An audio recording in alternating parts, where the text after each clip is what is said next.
Ayahku hanya datang untuk menginap 2 malam, tetapi ibu mertuaku menjerit, keluar sekarang juga. Tempat ini tidak menerima orang kotor. Suamiku pun mengusirku dan ayahku ke tengah badai hujan, tanpa tahu bahwa di dalam tas kain lawas yang dibawa ayah, tersembunyi sertifikat tanah senilai 20 miliar rupiah. Saat kami berbalik dan melangkah pergi, kami saling berpandangan dan tersenyum tipis, memahami segalanya. Karena mereka belum tahu apa-apa. Terima kasih selalu, Anda adalah inspirasi kami. Sebelum lanjut, tekan tombol subscribe dan berikan nilai untuk semangat hari ini dari 1 sampai 5. Bab 1. Badai hujan, aroma terasi, dan senyuman misterius. Percayakah Anda bahwa suara paling keras di malam badai bukanlah gemuruh petir, bukan pula deru angin yang menghantam jendela kaca apartemen mewah di jantung Kebayoran Baru, Jakarta? Suara itu adalah jeritan ibu mertuaku sendiri. Brak! Suara stoples kaca besar yang jatuh menghantam lantai marmer hingga pecah berkeping-keping. Pecahan kaca menyebar ke seluruh ruang tamu, bersamaan dengan cairan kental berwarna gelap yang menggenang. Aroma khas yang menusuk hidung, aroma sambal terasi buatan tangan dari desa di Jawa Tengah, seketika memenuhi ruangan ber-AC yang dingin menusuk. Ibu Susan, ibu mertuaku, berdiri gemetar di tengah ruangan. Wajahnya berkerut penuh rasa jijik. Satu tangannya membekap hidung, sementara tangan lainnya memegang botol semprotan desinfektan, menyemprotkannya ke udara dengan panik seolah-olah ayahku adalah wabah penyakit mematikan yang baru saja masuk ke rumah. Keluar! Sekarang juga! Bawa benda bau itu keluar! Teriaknya dengan suara melengking hingga memekakkan telinga. Ia menunjuk lurus ke wajah ayahku, seorang pria tua berusia 70 tahun yang berdiri basah kuyup di ambang pintu. Ayah mengenakan kaos oblong kusam dan celana komprang, dengan sepasang sandal jepit murah di kakinya. Di tangannya, ia masih menggenggam erat pegangan tas kain lawas yang basah. Aku segera berlari menghampiri ayah, mencoba membantunya mengelap air hujan yang membasahi tubuhnya. Tapi Ibu Susan justru membentakku, "Putri, berhenti. Jangan kotori dirimu dengan kekumuhan seperti itu. Apartemen ini dibeli Bima mahal-mahal, bukan tempat untuk orang kampung membawa masuk barang busuk yang merusak suasana. Lihat, karpet persiaku jadi kotor semua." Aku terdiam, air mata menggenang di pelupuk mata. Bukan karena sedih dimarahi, tapi karena kasihan pada ayah. Beliau menempuh perjalanan dengan bus selama hampir 10 jam, membawa beras, ayam kampung, dan sambal terasi yang dulu sering dibuat almarhumah ibu untuk menantu yang ia sayangi seperti anak kandungnya. Ayah hanya ingin berkunjung dan meminta izin menginap 2 malam saja. Aku menoleh ke arah Bima, suamiku yang telah kunikahi selama 15 tahun. Dia berdiri di belakang Ibu Susan, mengenakan piyama sutra mahal. Wajahnya tampak serba salah dan terganggu. Aku menatapnya dengan pandangan memohon, berharap ia akan mengatakan sesuatu untuk membela ayah mertuanya, orang yang dulu pernah menjual sawah untuk memberinya modal usaha. "Bima, tolong bicara pada ibu, ayah baru saja sampai, beliau lelah sekali. Di luar juga hujan deras." Namun, yang dilakukan Bima adalah menghela napas panjang, dan memalingkan wajahnya dariku. Ia berbisik pada Ibu Susan seperti anak kecil yang takut disalahkan, sebelum akhirnya menoleh padaku dan berkata dengan nada dingin, "Putri, sepertinya lebih baik kamu carikan penginapan untuk Bapak di luar saja. Cari losmen murah di dekat sini. Biar Bapak tidak merasa sungkan. Kamu kan lihat sendiri, Ibu alergi dengan bau-bau seperti ini. Nanti Ibu tidak bisa tidur dan malah jatuh sakit." Kata-kata itu bagai ribuan jarum yang menusuk jantungku. Bukan hanya amarah, tapi rasa kecewa yang luar biasa menyesakkan dada. Suamiku, orang yang pernah berjanji di hadapan ayah akan menjaga putrinya dengan baik, hari ini justru lebih mementingkan karpet mahal daripada ayah mertuanya yang berdiri menggigil kedinginan.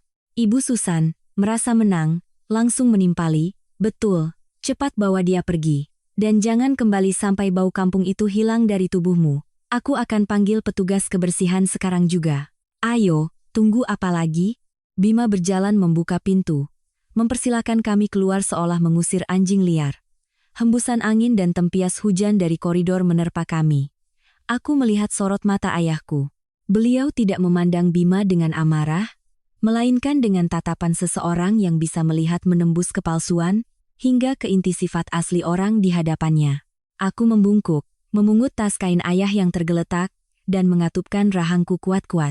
Keputusan telah kubuat dalam 1 detik itu. Aku memapa ayah berjalan menuju pintu, tanpa menoleh lagi pada 2 orang berhati dingin itu. Blam! Suara pintu yang ditutup keras di belakang kami seolah memisahkan dunia mewah yang palsu dari kenyataan yang kejam.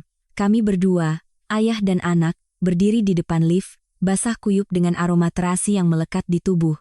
Hening menyelimuti kami sesaat. Aku sangat takut, ayah akan menangis. Takut hatinya hancur melihat perlakuan menantunya.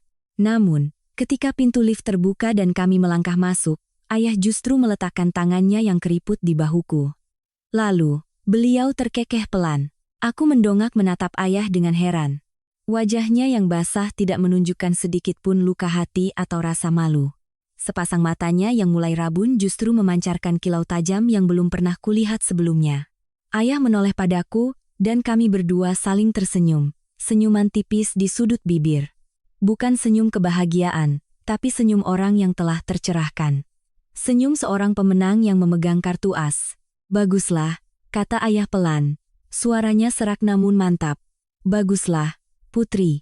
Akhirnya, kamu melihat sifat asli mereka. Saat itu juga, aku tahu duniaku telah berubah selamanya. Putri yang dulu, yang selalu sabar dan menunduk membiarkan dirinya diinjak-injak oleh ibu mertua, telah mati di depan pintu apartemen itu. Yang tersisa kini hanyalah Putri. Seorang wanita 42 tahun, manajer akuntansi yang teliti, dan Putri seorang petani yang tidak akan pernah lagi membiarkan siapapun menginjak-injak harga diri ayahnya. Sebelum kisah pembalasan dendam yang setimpal ini dimulai, aku ingin memperkenalkan diri lebih jauh. Namaku Putri. Selama 15 tahun pernikahan, aku telah menjalankan peranku sebagai istri dan menantu yang baik. Bekerja di luar, mencari uang, dan sesampainya di rumah harus melayani ibu mertua yang kerjanya hanya berdandan untuk arisan dan acara sosialita. Aku pernah berpikir kebaikan, dan baktiku akan bisa meluluhkan hati mereka. Aku rela menutup sebelah mata dan telinga, mengabaikan keegoisan mereka demi menjaga keutuhan keluarga. Tapi malam ini, kesabaranku telah habis. Apakah mereka lupa, apartemen mewah itu, uang muka pertamanya datang dari mana? Apakah mereka lupa, perusahaan kontraktor yang begitu dibanggakan Bima, modal awal sebesar 500 juta rupiah, datang dari hasil penjualan sawah? Terakhir siapa? Ya, malam ini mereka telah mengusir ayahku, orang suci di rumahku, ke tengah badai. Tanpa mereka sadari, bencana yang sesungguhnya akan segera mendatangi mereka dalam bentuk karma yang takkan bisa mereka hindari. Aku menggenggam tangan ayah lebih erat saat kami berjalan menembus hujan, menjauhi gedung pencakar langit itu. Cahaya lampu mobil di jalanan menyinari kami. Aku tidak merasa kedinginan lagi. Karena di dalam tas kain lawas yang dibawa ayah, isinya bukan hanya sambal terasi atau ayam kampung, ada sebuah rahasia di dalamnya. Rahasia yang akan membuat Bima dan Ibu Susan histeris jika mengetahuinya. Dan jika mereka tahu apa yang baru saja mereka usir, mereka pasti akan berguling-guling di lantai sambil menangis. Cerita ini baru saja dimulai. Dan aku berjanji, di akhir semua ini, tidak akan ada yang menangis, kecuali mereka berdua. Bab 2. Kenangan mahal dan utang budi yang terlupakan. Kami berdua, ayah dan anak, duduk berhimpitan di jok belakang sebuah taksi tua. Bau apek di dalam mobil bercampur dengan bau AC lama, sangat kontras dengan aroma parfum mahal di apartemen mewah tadi, bak langit dan bumi. Hujan di luar masih deras. Suara rintiknya yang menghantam atap mobil terdengar seperti ketukan irama kenangan yang kembali menyiksaku, adegan demi adegan.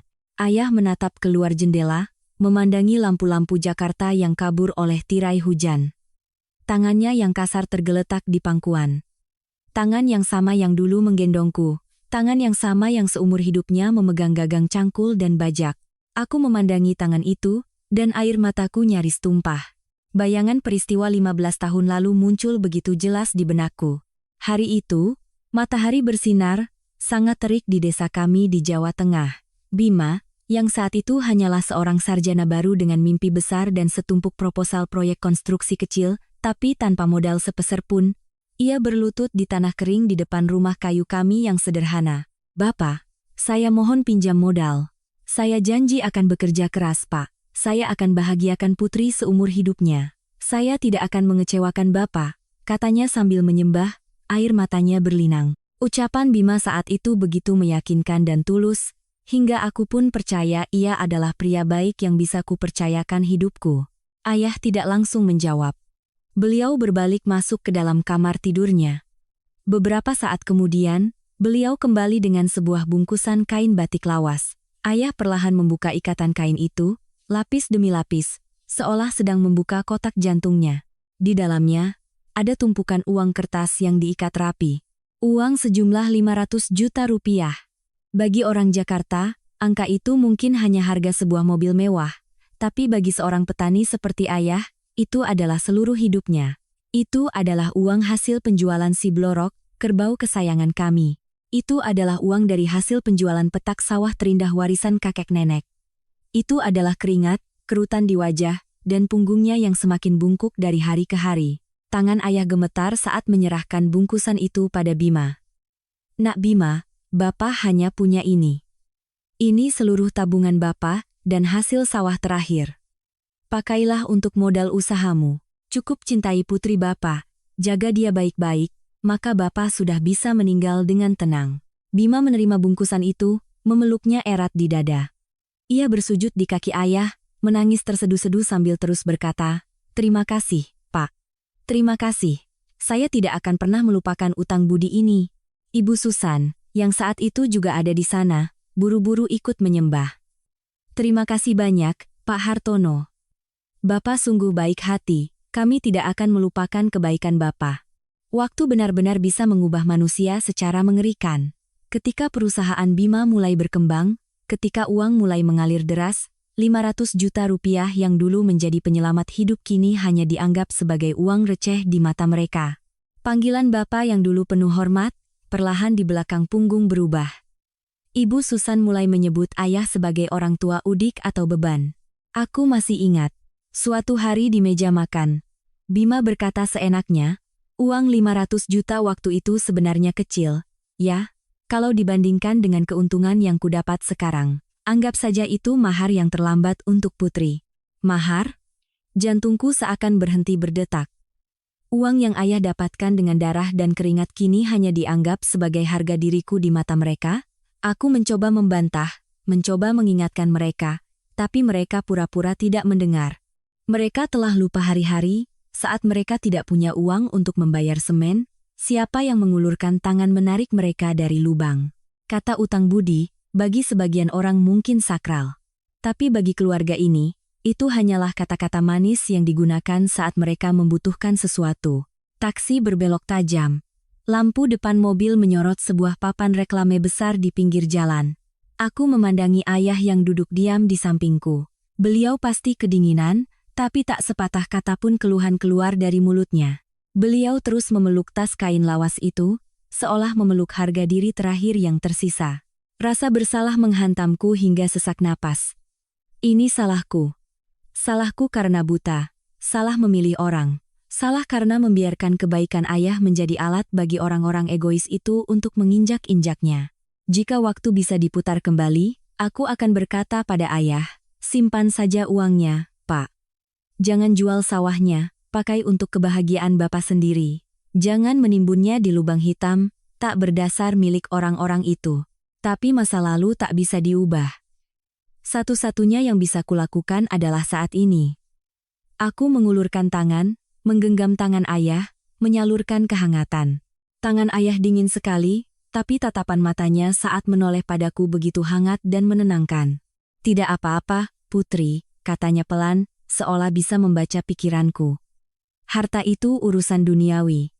Selama kita masih hidup, bisa dicari lagi. Tapi hati manusia, kalau sudah hitam, sulit sekali dibersihkan. Kata-kata sederhana ayah menyadarkanku dari lamunan. Rasa sedih perlahan sirna, digantikan oleh amarah. Bukan amarah yang membara seperti api, tapi amarah yang dingin membeku seperti es.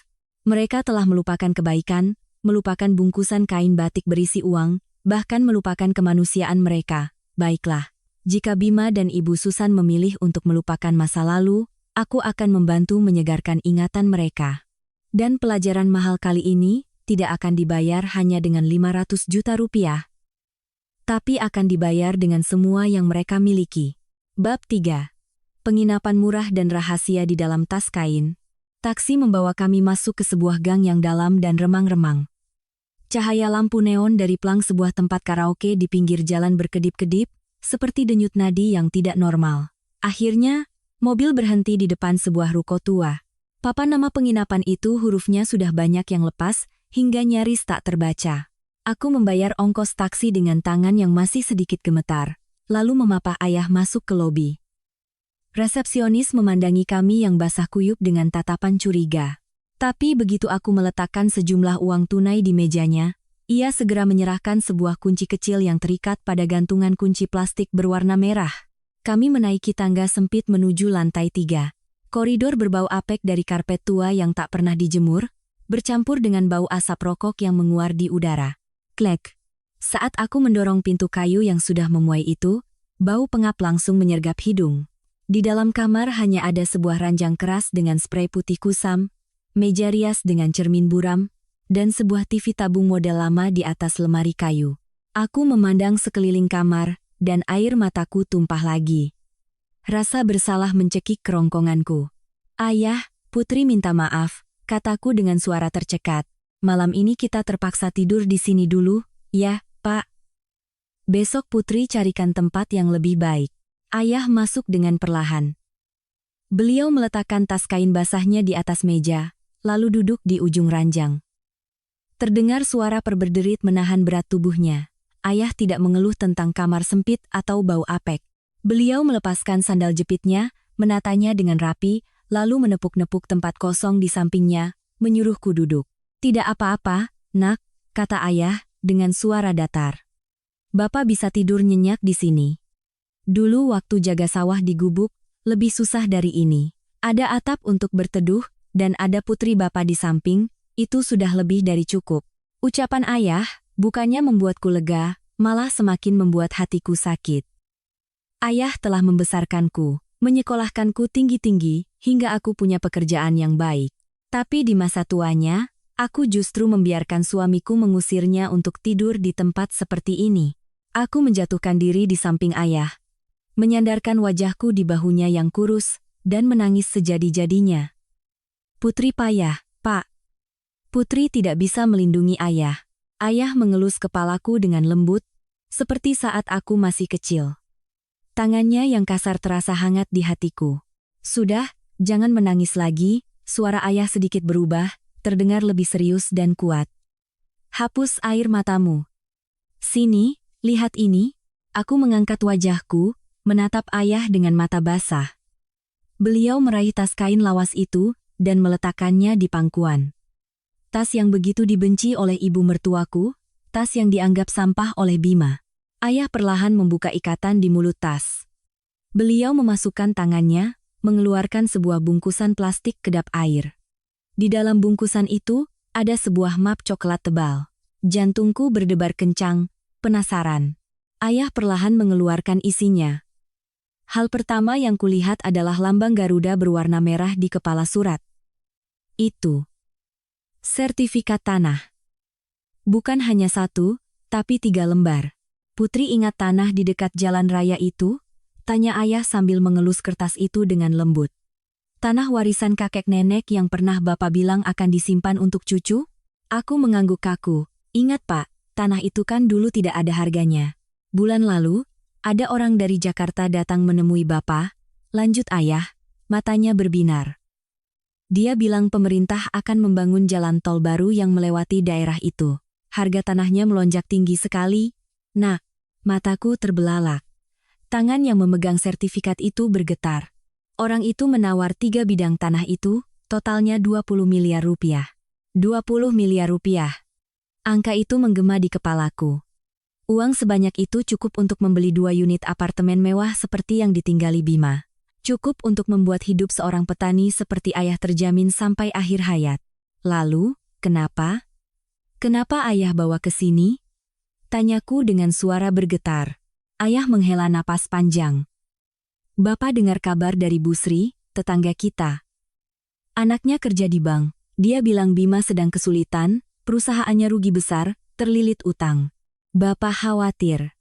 Khawatir putri bapak akan ikut susah. Air mataku kembali mengalir deras. Tapi kali ini bukan karena sedih, melainkan karena terharu oleh cinta ayah yang begitu besar.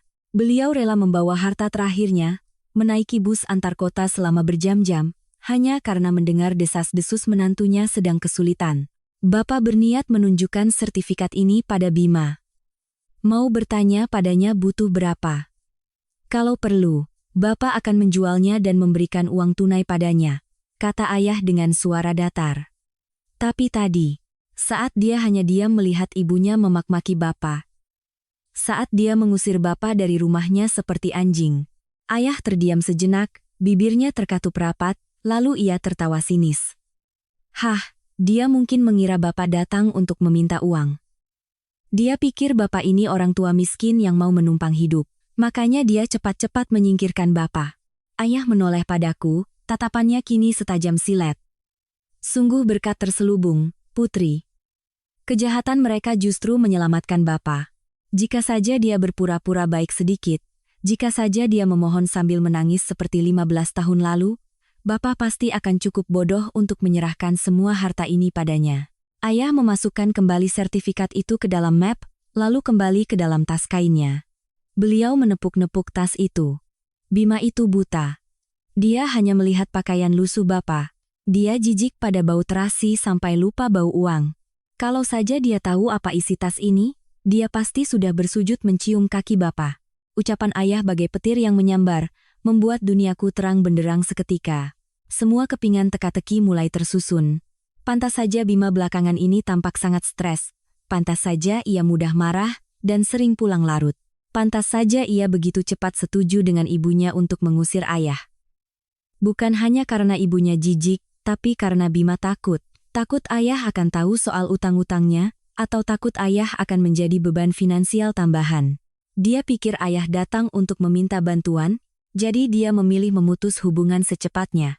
Tanpa dia sadari, dia baru saja memotong selang oksigen terakhir yang menyambung nyawanya.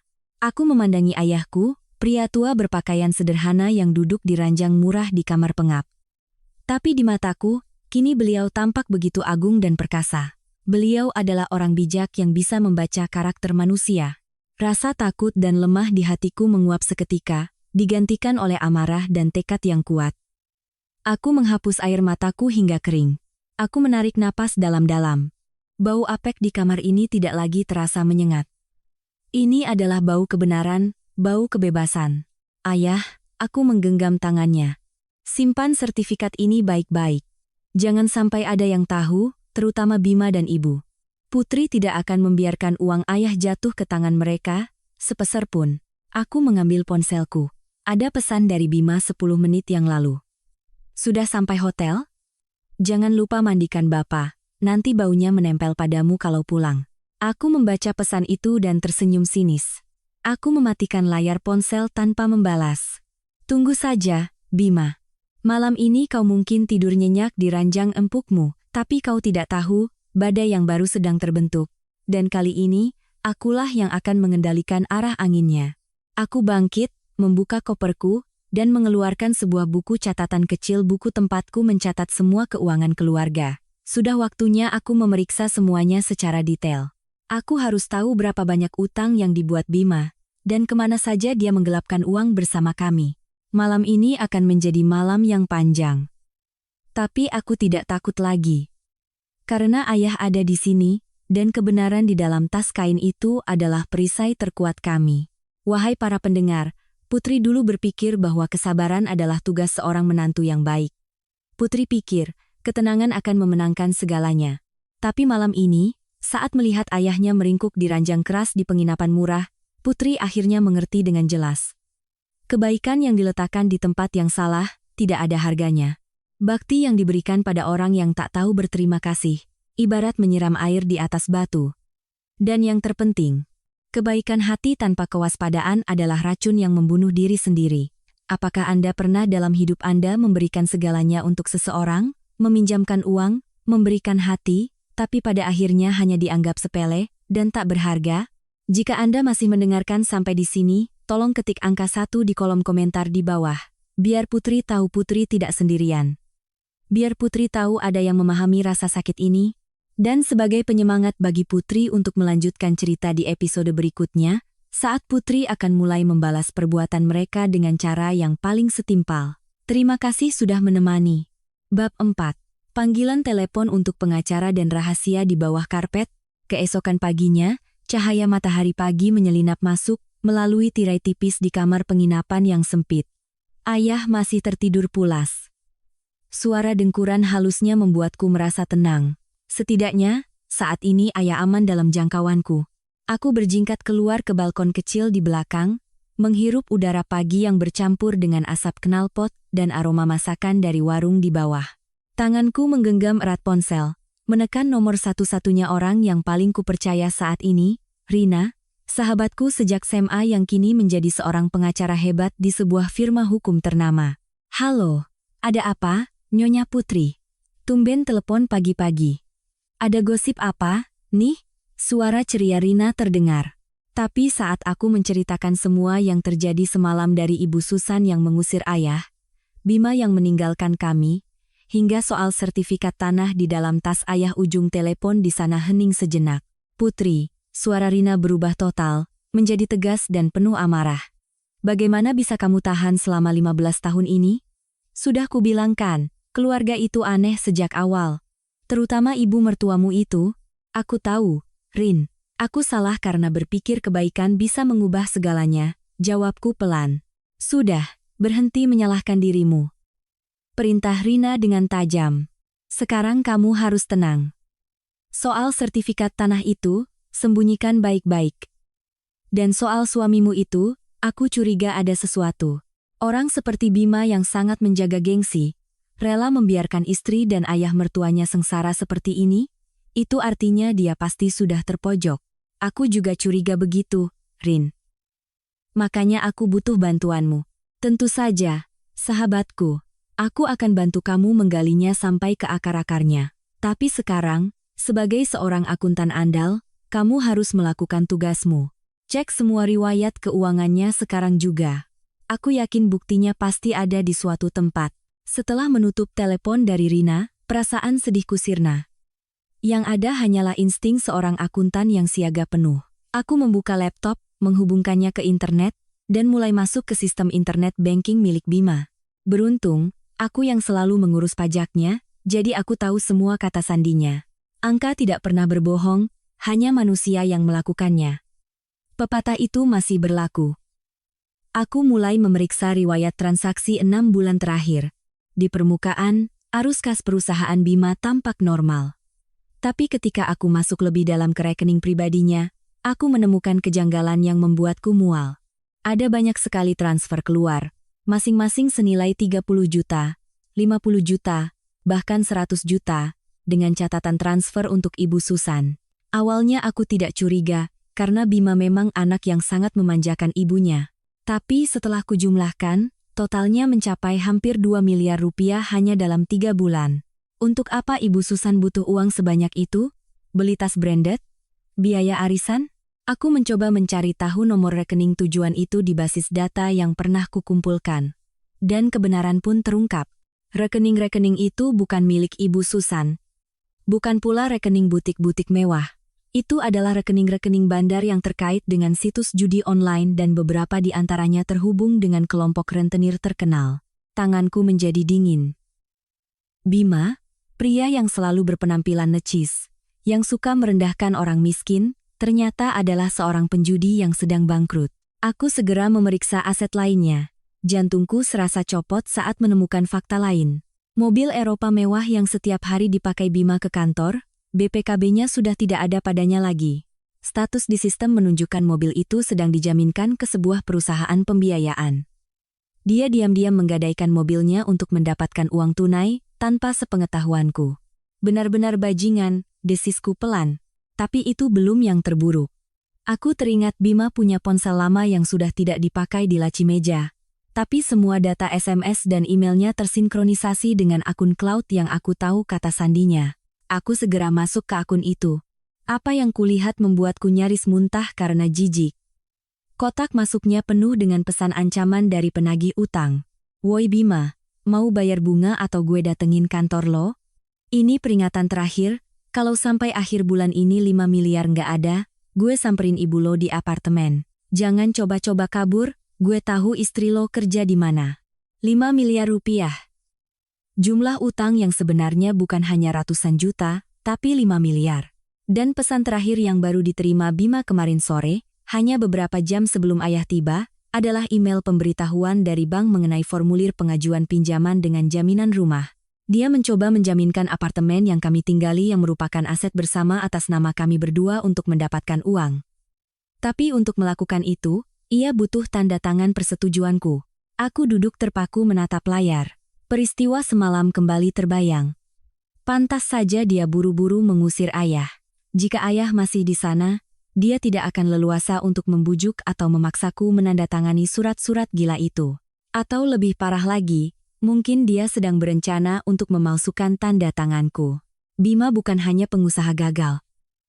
Dia adalah seorang kriminal berkedok suami. Dia berniat menyeretku, rumah kami, dan mungkin juga tabungan terakhir ayahku, ke neraka bersamanya. Rasa takut di hatiku lenyap, hanya tersisa rasa jijik dan kasihan. Aku mengambil ponsel, memotret semua bukti di layar, lalu mengirimkan semuanya ke Rina. Rin, aku sudah ketemu. Ini lebih parah dari yang kita duga. Aku mengetik pesan itu dengan jari yang stabil, tidak lagi gemetar. Aku menutup laptop, menoleh pada ayah yang baru saja bangun. Beliau duduk sambil mengucek mata, lalu tersenyum polos padaku. Sudah pagi, ya, nak? Lapar? Biar bapak belikan bubur ayam di depan gang, ya?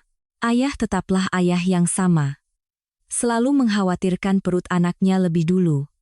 Berbeda dengan pria lain yang pernah kusebut suami, yang hanya berpikir bagaimana menguras darah orang-orang di sekitarnya. Tidak usah, Pak, aku berjalan mendekat dan memeluknya. Hari ini kita akan sarapan enak. Dan setelah itu, Putri akan ajak ayah menonton pertunjukan besar yang akan segera dimulai. Ayah menatapku bingung, tapi beliau mengangguk saja. Aku sudah tahu apa yang harus kulakukan. Bima sedang butuh uang. Sangat butuh hingga gelap mata. Dan akulah yang memegang kunci untuk membuka pintu neraka baginya. Kau ingin uang, kan, Bima? Tentu, akan kuberikan. Tapi harga yang harus kau bayar mungkin akan lebih mahal dari seluruh hidupmu. Bab 5, Drama Suami dan Awal Pembalasan. Ponsel yang tergeletak di meja rias berdering, memecah kesunyian di kamar penginapan sempit itu. Di layar, tertera nama yang pernah paling kucintai dan kupuja, Bima. Jika ini adalah masa lalu, aku pasti akan buru-buru mengangkatnya dengan perasaan cemas, takut ia ada perlu. Tapi sekarang, saat melihat nama itu, hatiku terasa hampa. Bukan cinta, bukan benci, tapi rasa jijik. Seperti saat kita tak sengaja melihat bangkai kecoa kering di bawah lemari. Aku menatap ayah yang sedang menyeruput kopi saset di ujung ranjang. Ayah memandangku dengan tenang, lalu mengangguk pelan seolah memberi izin. Lakukan saja, nak. Ayah di sini. Aku menarik napas dalam-dalam, mengumpulkan ketenangan. Jariku menekan tombol terima, lalu mengaktifkan loudspeaker dan meletakkan ponsel di tengah meja, agar ayah dan juga Rina yang sudah tersambung di panggilan lain bisa mendengar setiap kata dari pria ini. Putri, kamu di mana saja? Suara Bima menyalak dari speaker. Bukan permintaan maaf. Bukan pertanyaan penuh kekhawatiran tentang keadaan istri dan ayah mertuanya. Tapi nada suara yang kesal dan panik. Seperti orang yang sedang kebakaran jenggot. Aku telepon kamu puluhan kali tidak diangkat. Kamu tahu tidak ibu stres sekali karena kelakuanmu yang seenaknya ini. Pergi dari rumah begitu saja. Kalau tidak kasihan padaku, ya kasihan pada ibulah. Aku tertawa sinis dalam hati. Drama yang sama dimulai lagi. Selalu menyalahkan orang lain agar dirinya terlihat benar. Aku bertingkah seenaknya, Bima? Tanyaku balik dengan suara datar dan dingin, yang kurasa pasti mengejutkannya. Kukira aku hanya menjalankan perintahmu dan ibumu untuk membawa ayah pergi dari hadapan kalian. Telepon di seberang hening sejenak. Dia pasti kaget menghadapi perlawanan yang tak biasa ini. Biasanya, putri yang dulu akan langsung meminta maaf. Tapi putri yang itu sudah tidak ada lagi. Bima mengubah nadanya, kali ini terdengar lebih lembut, manis sampai terasa palsu. Manis yang berbau kebohongan busuk. Sayang, Kamu kan tahu ibu itu orangnya higienis. Beliau bukan benci pada Bapak, hanya tidak tahan baunya sedikit. Aku juga berat hati harus bicara seperti itu, tapi aku melakukannya karena aku sayang kamu. Aku tidak mau kamu bertengkar dengan ibu. Aku melakukan ini demi nama baik keluarga kita. Nama baik. Kata itu lagi. Dia bisa mengucapkan kata nama baik dengan lantang sementara dirinya sendiri sedang diambang kebangkrutan dan menipu istrinya. Sudahlah, Putri. Jangan merajuk lagi, pulanglah, katanya lagi dengan nada mendesak. Oh ya, sekalian mampir ke bank, ya. Tarik uang di rekening depositomu, atau bawa saja buku tabungannya ke sini. Untuk apa menarik uang? Tanyaku langsung. Itu. Ibu, sayang. Bima mulai tergagap. Ibu butuh uang untuk modal bisnis tas impornya. Sedang seret sedikit. Pinjam sebentar saja, akhir bulan pasti dikembalikan. Kamu kan menantu, sudah seharusnya membantu ibu mertua, kan? Aku memandang ayah dan menggelengkan kepala pelan, muak. Bohong terang-terangan. Bisnis tas ibu Susan sudah bangkrut 3 tahun lalu. Sekarang kerjanya hanya pamer kekayaan fiktif. Bima, aku menekankan setiap kata. Uang 500 juta milik ayahku 15 tahun yang lalu, apa sudah kau habiskan? Kenapa sekarang masih harus meminta uang dariku? Ujung telepon kembali hening. Aku bisa mendengar napasnya yang berat dan kesal. Dia pasti marah karena aku berani mengungkit hal itu. Kenapa kamu ungkit-ungkit masa lalu, Putri? Itu kan sudah lama. Oh, aku lupa, aku berpura-pura kaget. Ibumu kan baru saja bilang kalau ayahku itu orang asing. Orang lain. Seharusnya orang lain tidak pantas membicarakan uang, kan? Tidak sopan, betul, kan, Bima? Putri, berhenti menyindir. Bentak Bima, suaranya membuat speaker bergetar. Aku bilang bawa uangnya, ya bawa saja. Aku ini suamimu. Hartamu itu hartaku juga. Jangan sampai aku marah. Aku baru akan membalas, tapi mataku melihat notifikasi pesan masuk di ponselku yang lain. Pesan dari Pak Somad, satpam di apartemen kami. Ibu Putri. Ada 3,4 orang pria berpakaian hitam, tampangnya seram, dari tadi mondar-mandir di depan pintu unit ibu. Mereka teriak-teriak memanggil nama Bapak Bima. Saya sudah coba larang, tapi mereka mengancam mau mendobrak pintu. Apa perlu saya panggil polisi, Bu? Aku membaca pesan itu, dan sudut bibirku tertarik membentuk senyuman. Badai yang kunantikan ternyata datang lebih cepat dari perkiraan. Bima pasti belum sadar, karena sibuk menelepon untuk memeras uang dariku. Bima, kataku dengan nada yang berubah. Tak ada lagi amarah atau sakit hati. Hanya ada rasa kasihan. Sepertinya aku tidak bisa pulang sekarang. Dan aku juga tidak punya uang untukmu. Maksudmu apa? Hardik Bima. Maksudku, sebaiknya kau tutup telepon dariku dan pergi buka pintumu. Sepertinya ada tamu penting yang menunggumu di depan. Cepatlah sambut mereka, sebelum mereka merusak pintu kayu jati mahal milik ibumu. Putri, kamu bicara apa? Tamu apa? Kedebuk, kedebuk, kedebuk. Suara pintu yang digedor, atau lebih tepatnya dihantam terdengar begitu jelas dari telepon. Woi Bima, buka pintunya. Kami tahu kau di dalam, teriak suara pria lain yang kasar. Suara Bima di telepon berubah dari marah menjadi panik luar biasa. Putri. Putri, itu suara apa? Siapa yang datang? Putri, tolong aku. Aku langsung mematikan panggilan itu. Memutus suara permohonan tolong yang memuakan itu dari hidupku. Kamar penginapan kembali sunyi. Aku menatap ayah. Sudah dimulai, Pak, kataku datar. Penagih utangnya sudah sampai di apartemen. Ayah mengangkat cangkir kopinya. Siapa menabur angin, dia akan menuai badai, katanya pelan. Siapa yang menyalakan api, dia harus siap terbakar. Kita tidak bisa menolongnya, Nak, hanya bisa melihat dari sini. Aku mengambil ponselku, memblokir nomor Bima, nomor Ibu Susan, dan semua cara mereka bisa menghubungiku. Malam ini, di kamar penginapan kecil ini, meskipun ranjangnya keras dan udaranya apek, aku yakin aku akan tidur jauh lebih nyenyak daripada orang-orang di apartemen mewah itu. Karena aku tidak lagi tidur sambil memeluk bom waktu. Bab 6. Mimpi buruk sosialita dan siaran langsung yang memalukan. Anda ingat vas bunga mahal di depan pintu apartemen mewah Bima? Vas yang selalu dibanggakan Ibu Susan karena diimpor dari Eropa? Sekarang, vas itu pecah berkeping-keping, tidak berbeda dengan stoples sambal terasi ayahku semalam.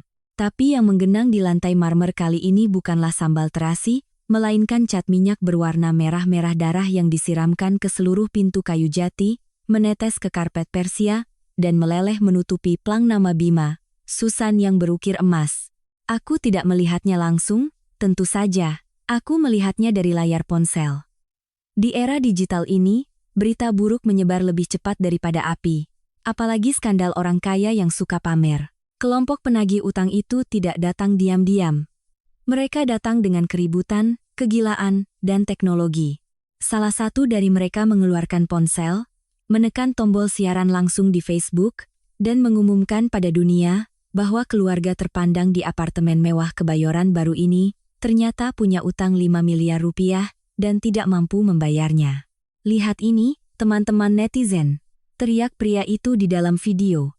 Ini kondisi rumah orang yang ngakunya pengusaha ratusan juta, tapi licik. Pinjam uang untuk foya-foya tapi tidak mau bayar. Siapapun yang kenal keluarga ini, tolong sampaikan, kalau besok uangnya tidak kembali, yang kami siram bukan lagi cat merah, tapi darah kepalanya. Kamera menyorot Ibu Susan. Oh, astaga.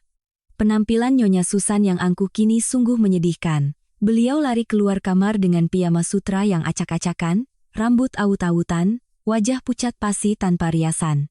Beliau mencoba menutupi wajahnya dengan tas branded seharga ratusan juta, sambil menjerit-jerit histeris. Berhenti merekam, satpam. Satpam di mana? Seret mereka keluar. Tapi tidak ada satpam yang berani mendekat. Dan yang paling menyakitkan bagi orang yang sangat menjaga citra seperti Ibu Susan adalah para tetangga sosialitanya. Orang-orang yang dulu selalu ia pameri tentang kesuksesan anaknya, orang-orang yang selalu ia pandang rendah saat berpapasan, kini membuka sedikit pintu mereka untuk menonton. Ada yang bersedekap dengan tatapan kasihan, bahkan ada yang ikut merekam dengan ponsel mereka. Topeng kaum terpandang yang ia kenakan seumur hidupnya telah direnggut paksa di hadapan semua orang. Ponselku berdering lagi. Kali ini nomor tak dikenal. Aku ragu sejenak sebelum menjawab. Halo, Putri, kamu di mana? Kamu lihat apa yang terjadi padaku? Suara jeritan Ibu Susan terdengar parau, bergetar karena takut dan marah. Kamu harus tanggung jawab. Suamimu buat masalah lalu kabur entah kemana, meninggalkan aku sendirian. Cepat kembali ke sini dan selesaikan ini semua. Aku mendengarkan ocehannya dengan perasaan tenang yang aneh. Seolah sedang menonton sebuah drama di mana tokoh antagonisnya mencapai akhir cerita. Ibu mau Putri ke sana untuk apa? Tanyaku dengan suara datar. Putri tidak punya uang. Putri kan hanya istri yang menumpang hidup pada anak ibu, ingat? Jangan membantah, bentak Ibu Susan. Kamu punya ayah, kan? Ayahmu yang kemarin datang itu. Dia punya sawah, kan? Telepon dia sekarang. Suruh dia jual sawah, jual kerbau, jual semua yang dia punya dan bawa uang tunai 5 miliar ke sini. Sekarang juga, aku butuh sekarang. Aku memejamkan mata, menarik napas dalam-dalam. Keegoisan manusia memang tidak ada batasnya. Bahkan di saat paling terpojok pun, wanita ini masih belum sadar, masih memandang orang lain sebagai alat. Masih menganggap ayahku sebagai mesin ATM berjalan yang bisa mengeluarkan uang kapan saja demi menyelamatkan citra palsunya. Ibu, aku memotongnya. Putri mau tanya sesuatu. Tanya apa? Cepat urus uangnya. Sebelum menerima uang dari ayah Putri, aku memberi jeda sejenak. Apa ibu sudah pakai parfum? Ujung telepon hening seketika. Soalnya, Bu, uang ayah Putri itu didapat dari mencangkul di sawah, mengurus kerbau. Bau lumpur dan bau kerbaunya sangat kuat, dan kadang, ada bau terasi juga yang menempel. Aku menekankan kata terasi dengan jelas. Orang terpandang seperti ibu apa tahan memegang uang yang bau seperti itu? Putri takut ibu nanti pingsan karena tidak tahan. Nanti tetangga mengira menantu ibu ini meracuni ibu lagi. Kau. Putri kurang ajar. Anak tidak tahu diuntung. Ibu Susan tergagap, kehabisan kata-kata makian. Simpan saja teriakan ibu untuk para penagih utang itu, kataku memotongnya dengan dingin. Oh, dan tidak usah menunggu Bima. Dia tidak akan pulang untuk dimarahi ibu. Paling-paling dia sudah kabur bersembunyi di suatu tempat. Jaga diri ibu baik-baik, karena mulai sekarang, tidak akan ada lagi yang melindungi ibu. Bahkan putra kesayangan ibu sekalipun. Aku menutup telepon, memutus jeritan pilu itu. Aku meletakkan ponsel di meja, menoleh pada ayah yang sedang menonton berita di TV. Beliau tidak tahu keributan ini, dan aku tidak ingin beliau tahu. Biarlah beliau hanya mengingat Ibu Susan sebagai wanita yang jijik pada orang miskin. Jangan sampai beliau melihat citra menyedihkan seorang sosialita yang jatuh miskin. Aku berjalan ke jendela, menatap langit Jakarta. Hujan sudah reda, tapi badai yang sesungguhnya baru saja menghancurkan sebuah apartemen mewah. Siapa sangka, warna merah dari cat minyak hari ini terlihat jauh lebih hidup dan memuaskan daripada warna anggur mahal yang sering Ibu Susan pamerkan. Karma, terkadang datang dalam bentuk sinyal 4G dan siaran langsung. Bab 7, pertemuan terakhir dan surat cerai di meja kayu tua. Tuk, tuk, tuk. Pintu kamar penginapan diketuk 3 kali. Bukan ketukan pelan petugas kebersihan, tapi ketukan yang keras, panik, dan penuh ancaman. Aku meletakkan gelas airku, bertatapan dengan Rina, pengacaraku, yang duduk di kursi plastik di sudut ruangan. Rina mengangguk, memberiku isyarat bahwa semuanya sudah siap. Aku menarik napas dalam-dalam, lalu membuka kunci pintu. Begitu pintu terbuka, sosok pria yang kukenal itu langsung menyerbu masuk. Penampilan Bima saat ini benar-benar kacau. Rambut yang biasa ditata rapi kini acak-acakan dan lepek oleh keringat. Kemeja mahalnya kusut dan kotor.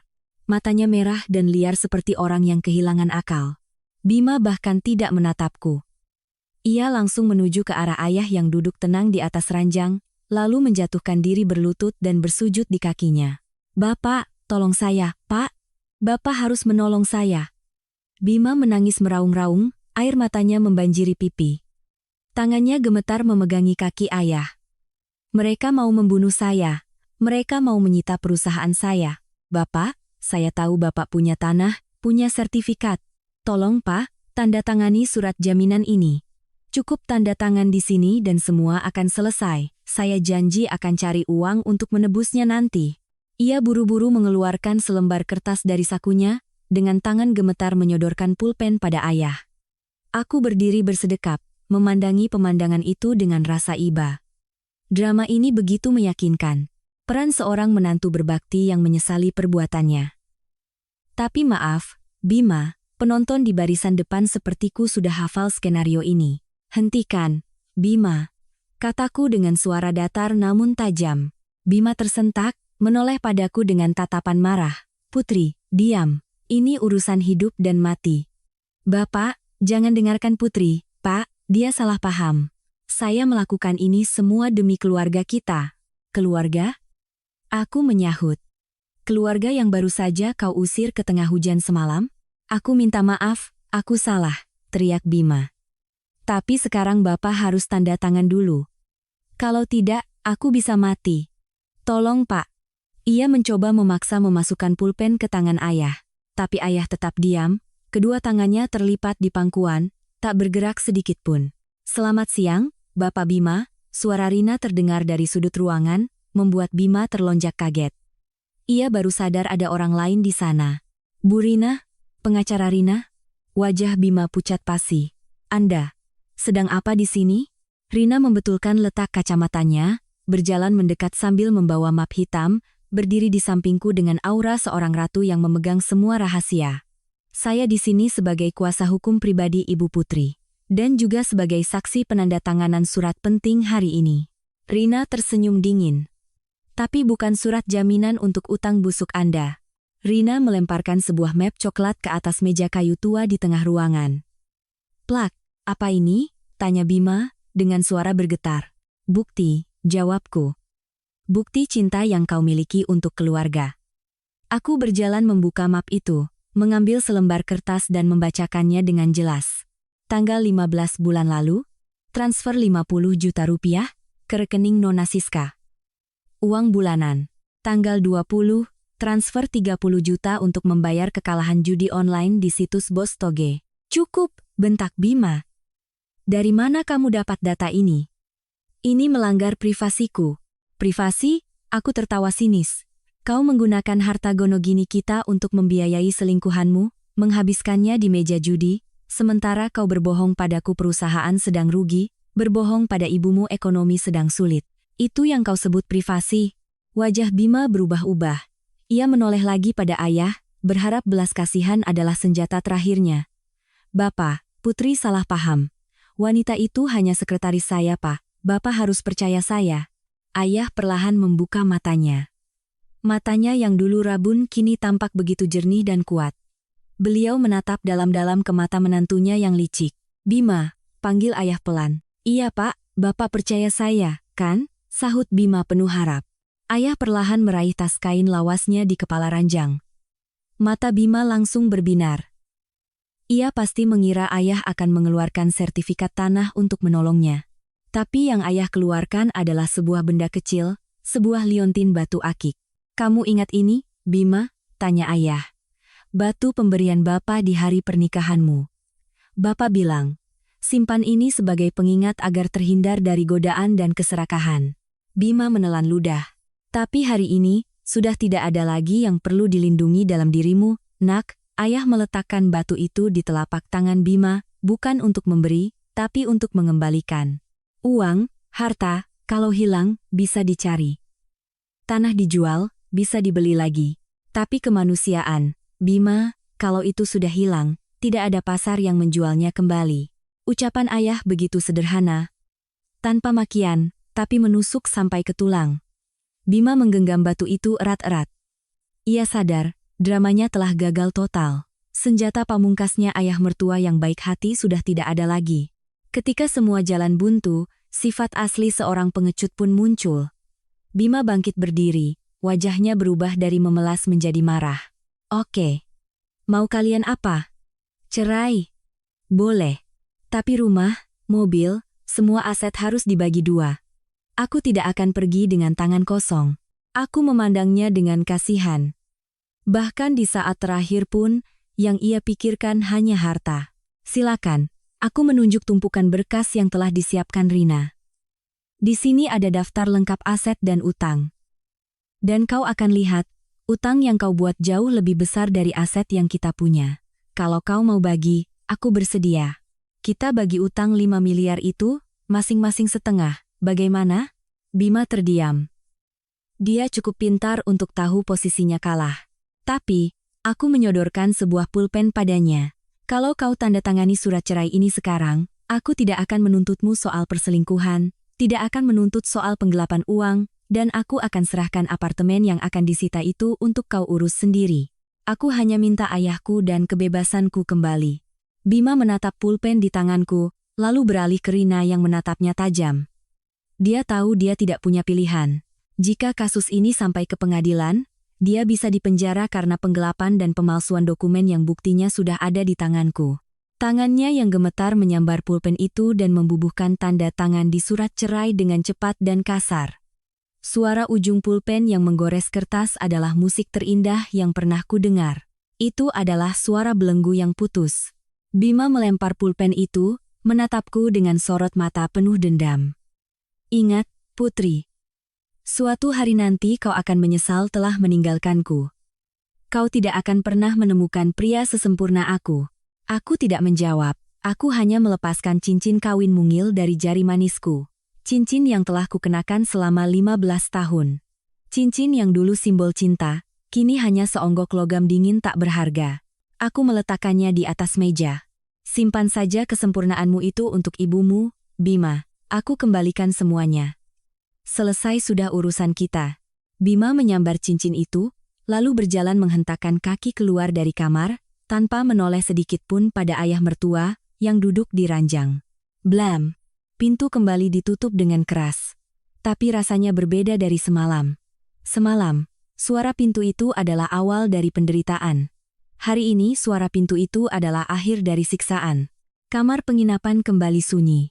Aku terduduk lemas di kursi. Rasanya seperti gunung besar yang kupanggul telah terangkat. Kakiku lemas, tapi ini adalah kelemahan yang disertai kelegaan luar biasa. Ayah berjalan menghampiriku, meletakkan tangannya di bahuku. Sakit, nak? Tanya beliau lembut. Aku menggeleng, tersenyum pada ayah meski air mata mengalir. Ini adalah air mata kebahagiaan. Tidak sama sekali, Pak. Putri merasa seperti bisa bernapas lega untuk pertama kalinya dalam 15 tahun. Rina mendekat, menepuk bahuku yang satu lagi. Hebat, kawan. Kamu berhasil. Mulai sekarang, ini adalah hidupmu yang sesungguhnya. Aku memandangi surat cerai di atas meja. Tanda tangannya masih basah, tapi itu adalah deklarasi kemerdekaan paling berharga dalam hidupku. Badai di luar sudah lama berhenti. Sinar matahari sore menerobos jendela, membuat debu-debu di udara tampak seperti serbuk emas. Hidup baruku bersama ayah akan segera dimulai. Wahai para pendengar, saat Putri akan membubuhkan tanda tangannya di surat cerai itu, tangannya tidak gemetar sedikit pun. Hanya hati yang terasa begitu ringan, seolah tumor ganas yang menggerogoti hidup Putri selama ini telah diangkat seluruhnya. Jika Anda masih bersama Putri di sini, menjadi saksi keputusan penting ini, tolong ketik angka 1 di kolom komentar. Untuk memberitahu Putri bahwa di jalan baru yang akan Putri tempuh ini, Putri masih punya teman seperjalanan yang baik seperti Anda semua. Kehadiran Anda adalah penyemangat terbesar yang membuat Putri berani menceritakan babak akhir, ketika hukum karma bekerja dengan setimpal pada orang-orang yang tak tahu berterima kasih. Bab 8. Istana Pasir yang Runtuh dan Kebenaran Tas Palsu. Setelah aku melangkah keluar dari kehidupan Bima dan Ibu Susan, kedamaian kembali ke dalam hidupku. Tapi bagi mereka, itu adalah awal dari badai baru yang jauh lebih dahsyat. Anda pernah dengar istilah karma instan? Dulu aku tidak terlalu percaya, sampai aku melihat apa yang terjadi pada mantan suami dan ibunya. Gosip di kalangan sosialita Jakarta lebih cepat dari sinyal internet. Begitu para penagih utang mempermalukan mereka di depan umum, citra terpandang Ibu Susan hancur lebur. Grup arisan para nyonya yang dulu menjadikannya bintang, kini serempak mengeluarkannya dari grup. Tidak ada lagi undangan minum teh sore. Tidak ada lagi ajakan ke acara amal. Semua takut dipinjami uang. Dari yang dulu dipuja, kini Ibu Susan menjadi bahan tertawaan yang dihindari semua orang. Yang lebih buruk, bank tidak menunggu lama.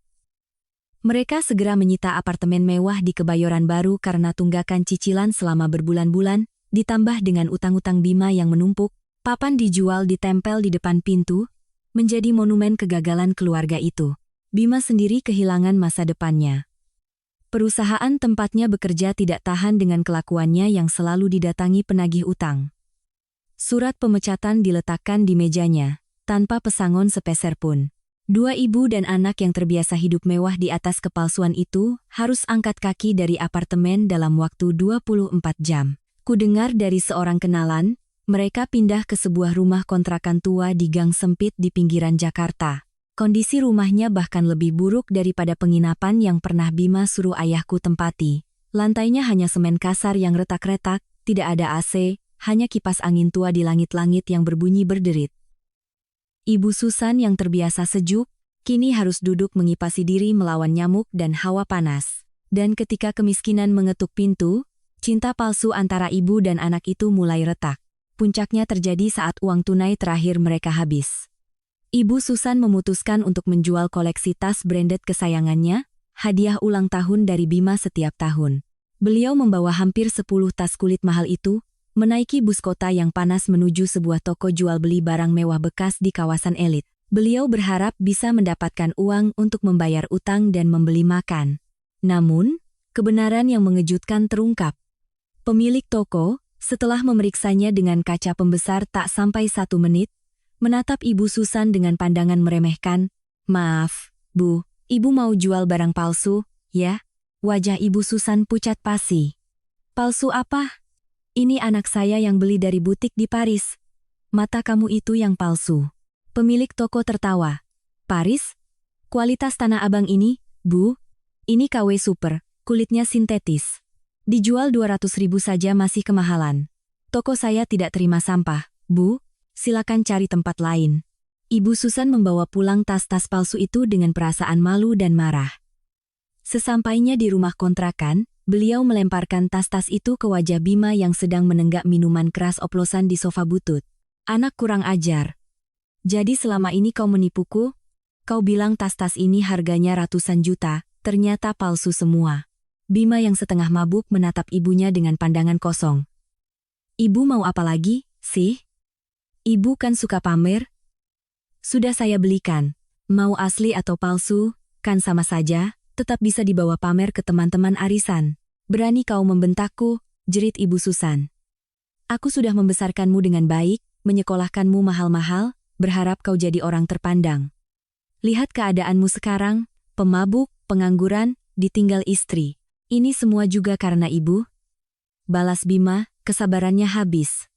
Karena ibu yang mengajariku untuk hidup mewah, mengajariku merendahkan orang miskin. Kalau hari itu ibu tidak mengusir ayah Putri, sekarang kita mungkin sudah punya uang 20 miliar untuk bayar utang.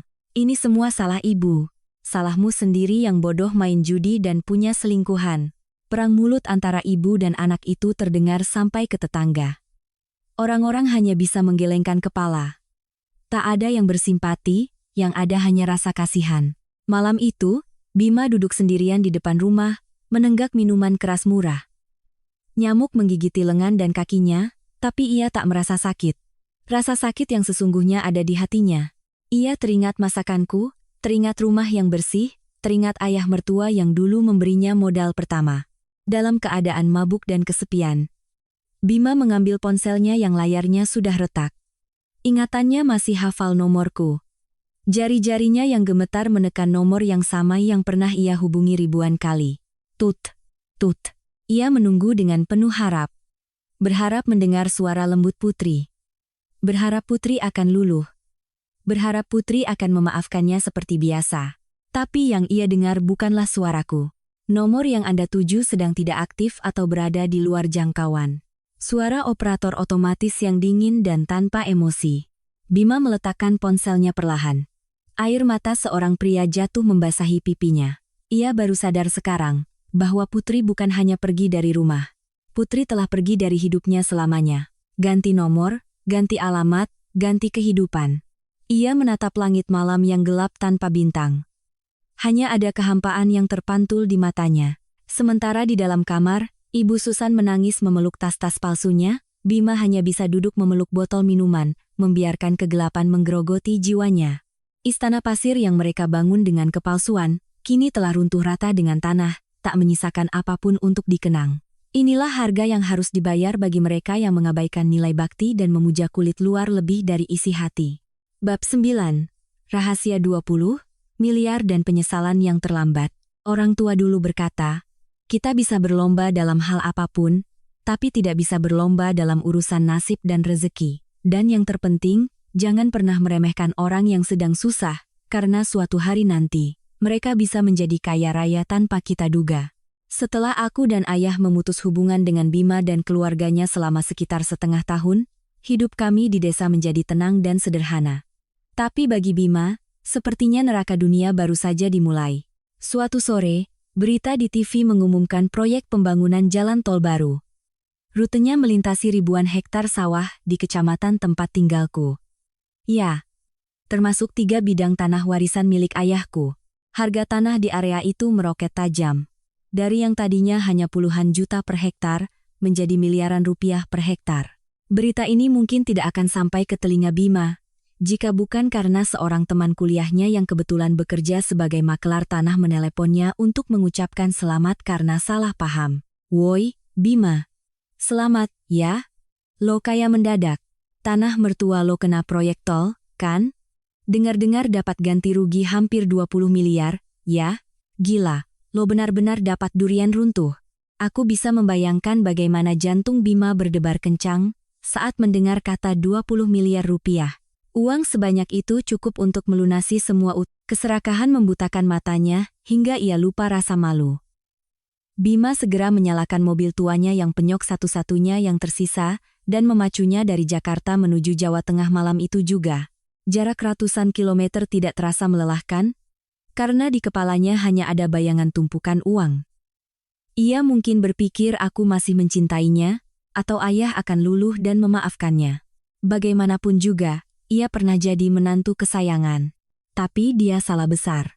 Ketika Bima tiba di depan rumah kayu tua ayah keesokan paginya, ia terbelalak tak percaya. Rumah kayu reot yang dulu ia hina, kini telah berubah menjadi rumah permanen yang indah, dicat baru, dengan pagar besi yang kokoh. Di halaman, tumbuh subur berbagai tanaman dan sayuran. Dan yang paling mencolok, terparkir di garasi sebuah mobil double kabin 4x4 model terbaru, masih berpelat putih. Mobil impian yang dulu sering Bima bicarakan tapi tak mampu ia beli. Bima memarkir mobilnya, lalu berlari memegangi jeruji pagar, berteriak memanggil namaku dan ayah. "Bapak, Putri. Saya datang, Pak. Buka pintunya." Gonggongan anjing penjaga menyambutnya, tapi tak ada tanda-tanda orang di rumah akan keluar. Bima terus berteriak, sampai Bu Sri, tetangga kami yang dulu memberi kabar soal kebangkrutan Bima pada ayah, keluar dengan wajah kesal. "Hei, berisik sekali pagi-pagi. Mengganggu orang saja," semprot Bu Sri sambil berkacak pinggang. Bima segera mengubah wajahnya menjadi ramah, menyembah Bu Sri dengan sopan. "Selamat pagi, Bu. Saya Bima, Bu. Menantunya Pak Hartono. Saya datang mau jenguk Bapak dan Putri, tapi sepertinya tidak ada di rumah. Apa Ibu tahu mereka kemana?" Bu Sri menatap Bima dari ujung rambut sampai ujung kaki dengan tatapan jijik. "Menantu?" ulang Bu Sri dengan nada tinggi. "Menantunya Pak Hartono?" "Iya, Bu. Saya," sahut Bima cepat. Bu Sri tertawa sinis. "Salah orang kali, Mas. Kemarin saya baru ngobrol sama Pak Hartono, katanya, menantunya sudah meninggal." "Hah?" Wajah Bima pucat pasi. "Meninggal? Bagaimana bisa?" "Saya masih hidup, Bu." "Loh, Pak Hartono sendiri yang bilang begitu," kata Bu Sri dengan puas. "Katanya, menantunya sudah mati sejak malam badai di Jakarta itu. Mati bersama dengan rasa terima kasihnya. Nah, kalau yang sekarang berdiri di depan pagar sambil teriak-teriak ini, mungkin arwah penasaran kali, ya?" Setelah berkata begitu, Bu Sri berbalik masuk ke rumahnya, meninggalkan Bima yang mematung memegangi pagar. Amarah dan rasa malu menjalari tubuhnya. Tapi yang lebih besar dari itu adalah rasa penyesalan. Menyesali uang 20 miliar. Menyesali rumah besar. Menyesali mobil baru. Menyesali hidup nyaman yang seharusnya menjadi miliknya. Bima terduduk lemas, berlutut di depan pagar, menangis sejadi-jadinya. Ia kembali berteriak. "Bapak, maafkan saya, Pak, saya salah, saya akan berubah. Beri saya kesempatan sekali lagi, Pak." Tapi yang menjawabnya hanyalah kesunyian dari rumah indah itu, dan sebuah papan kayu kecil yang tergantung di gerbang bertuliskan, "Area pribadi." Orang asing dilarang masuk.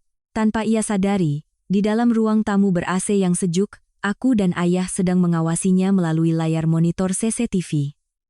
Aku memandangi pria yang sedang menangis meraung-raung itu. Pria yang pernah kucintai, pria yang pernah mengusir ayahku seperti binatang, kini berlutut memohon belas kasihan seperti anjing jalanan. "Mau diusir, Putri?" tanya ayah sambil menyeruput teh hangat. Aku menggeleng pelan. "Tidak usah, Pak. Biarkan saja. Nanti kalau sudah capek dan kepanasan, juga akan pergi sendiri." "Kamu tidak marah padanya?" tanyaku balik. Ayah tersenyum. Senyuman seorang pemenang sejati. "Bapak tidak marah, Nak. Bapak hanya kasihan. Manusia itu, saat punya kesempatan berbuat baik, tidak dilakukan. Begitu kesempatan itu hilang, baru menangis menyesal, tidak ada gunanya. Uang 20 miliar itu, nanti 1 miliar mau Bapak sumbangkan untuk membangun masjid. Bapak niatkan pahalanya untuk menantu Bapak yang sudah meninggal itu. Siapa tahu di kehidupan selanjutnya, dia bisa terlahir jadi manusia yang tahu diri." Aku memandang ayah dan ikut tersenyum. Ya, Bima sudah lama mati di hati kami. Orang di depan pagar itu hanyalah orang asing yang dikuasai keserakahan. Aku menekan tombol untuk mematikan monitor CCTV, memutus pemandangan menyedihkan itu dari pandanganku. Aku memilih fokus pada kebahagiaan nyata di hadapanku. Suara kicau burung di taman, aroma bunga melati yang terbawa angin, dan senyum bahagia ayahku. Inilah harta paling berharga, yang bahkan 100 miliar pun takkan bisa membelinya. Bima mungkin kehilangan uang 20 miliar rupiah. Tapi yang sesungguhnya telah ia hilangkan, dan takkan pernah bisa kembali adalah kesempatan untuk menjadi bagian dari keluarga kami. Dan itu adalah hukuman paling menyakitkan bagi orang serakah seperti dia. Bab 10. Pelajaran terakhir. Nasi hangat, dan hati yang damai. Aroma wangi nasi yang baru matang tercium, bercampur dengan bau tanah dan rumput setelah hujan. Aroma yang membuat hatiku damai. Aroma yang tidak akan pernah ada di apartemen mewah puluhan miliar di Jakarta. Pagi ini begitu indah. Aku duduk bersila di atas balai-balai bambu di depan rumah. Angin sepoi-sepoi bertiup dari arah hamparan sawah yang mulai menguning.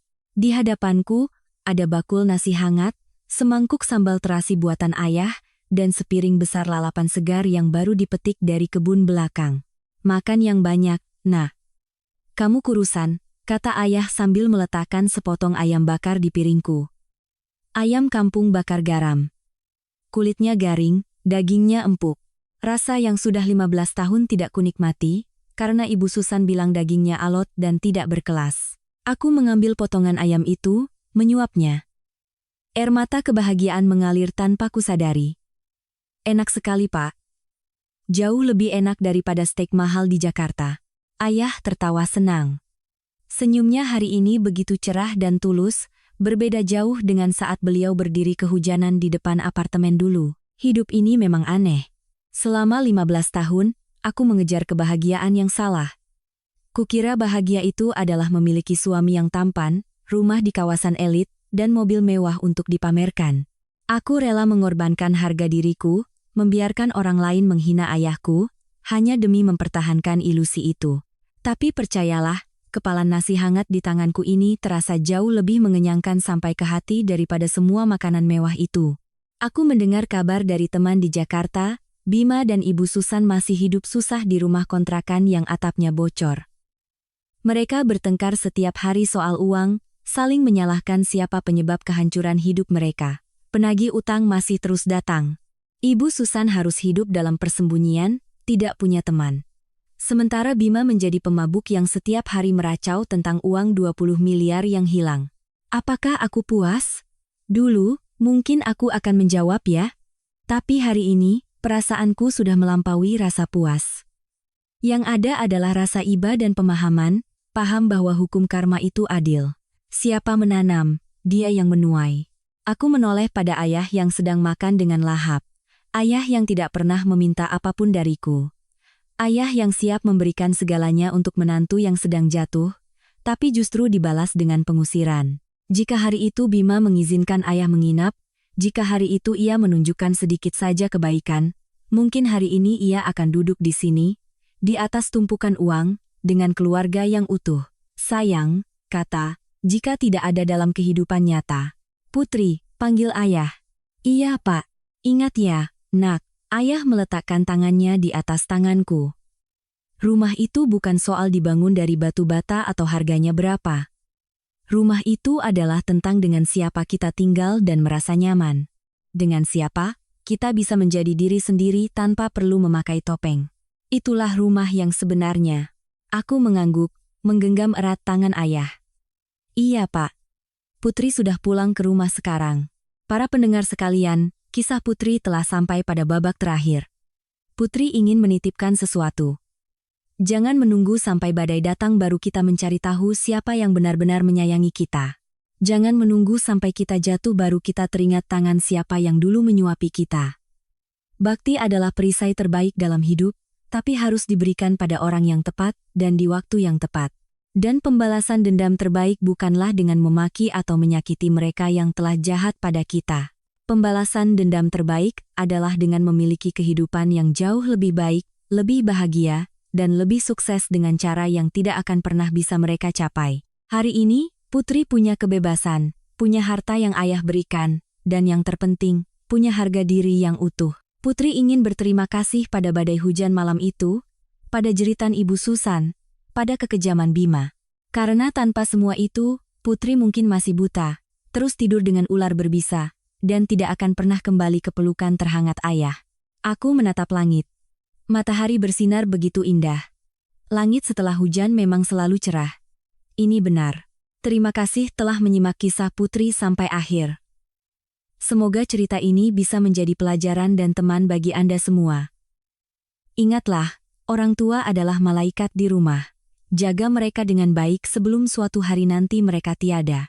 Untuk hari ini, Putri dan ayah pamit dulu, mau lanjut makan. Ayah sudah membuat sambal, nanti keburu tidak enak. Sampai jumpa. Wahai para pendengar, sebelum kita berpisah, Putri ingin mengajak Anda semua duduk sejenak, berbincang dari hati ke hati, seperti keluarga. Mari kita petik pelajaran dari kehidupan Putri yang hancur, agar tidak ada lagi yang salah langkah. 1. Untuk Anda yang seperti Bima, suami yang lupa diri. Dunia ini keras, memaksa kita untuk punya status agar dihormati. Tapi jangan sampai silau oleh lampu kota hingga lupa cahaya lilin di rumah. Lampu kota memang indah, tapi panas dan bisa membakar. Berbeda dengan cahaya lilin di rumah orang tua dan keluarga meski redup, itulah satu-satunya cahaya yang akan menuntunmu di saat paling gelap. Jangan meniru Bima yang memuja kekayaan dan merendahkan orang miskin. Karena saat kau jatuh, teman-teman berdasimu akan menghilang.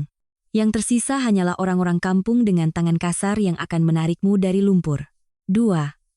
Untuk Anda yang seperti Ibu Susan, ibu mertua yang gengsian, setiap ibu ingin yang terbaik untuk anaknya. Tapi cinta seorang ibu seharusnya menjadi sayap yang membuat anak terbang, bukan rantai yang membelenggunya pada ambisi pribadi. Ibu Susan menghancurkan anaknya sendiri dengan gengsi palsu. Mengakui bahwa kita tidak punya, bukanlah hal yang memalukan. Yang memalukan adalah berpura-pura punya sampai harus menyusahkan orang lain. Jika saja hari itu Ibu Susan menurunkan sedikit egonya, menyuguhkan secangkir teh untuk ayahku, mungkin nasibnya akan berbeda. Ingat, kemuliaan sejati diukur dari kebaikan hati, bukan dari harga parfum. 3. Untuk Anda yang seperti Putri, si pemikul beban. Aku tahu betapa lelahnya dirimu. Aku tahu kata bakti dan sabar seolah mencekikmu. Tapi dengarkan aku, kesabaran harus datang bersama kecerdasan. Membiarkan diri diinjak-injak terus-menerus bukanlah kebaikan, itu adalah kebodohan. Membiarkan orang lain menghina orang tuamu bukanlah kesabaran, itu adalah bentuk durhaka secara tidak langsung. Beranilah membuat batasan. Mencintai diri sendiri dan menjaga martabat orang tua 100 kali lebih penting daripada menjaga citra keluarga suami. Jangan takut untuk memulai lagi. Percayalah, langit setelah hujan selalu indah. 4. Untuk Anda yang seperti Bapak Hartono, orang tua yang berkorban. Ayah, Ibu, saya salut pada hati kalian yang seluas samudra. Tapi, cintailah anak dengan cara yang benar. Dan siapkan juga masa tua untuk diri sendiri. Ayahku beruntung karena cerdas, tidak memberikan segalanya di awal. Beliau tidak memberikan ikan, tapi melihat dulu apakah menantunya bisa memancing. Banyak orang tua menjual segalanya untuk anak, berharap akan dirawat di hari tua. Tapi dunia ini tidak pasti. Simpanlah sesuatu untuk dirimu sendiri. Bukan karena tidak percaya pada anak, tapi agar kita tetap punya harga diri saat menua. Agar anak merawat kita karena cinta, bukan karena terpaksa menanggung beban. Hidup ini terlalu singkat untuk dihabiskan bersama orang yang tidak menghargai kita. Hari ini, sebelum tidur, coba lihat orang di samping Anda. Apakah ia mencintaimu apa adanya, atau karena ada apanya? Jika jawabannya yang kedua, jangan takut untuk berubah. Tidak ada kata terlambat untuk mencintai diri sendiri. Semoga kisah Putri ini menjadi lentera kecil yang menerangi jalan bagi Anda yang mungkin sedang tersesat dalam masalah keluarga. Semoga Anda semua selalu dipertemukan dengan orang-orang yang tulus dan memiliki kebijaksanaan untuk membedakan mana kawan dan mana lawan. Sampai jumpa di kisah berikutnya.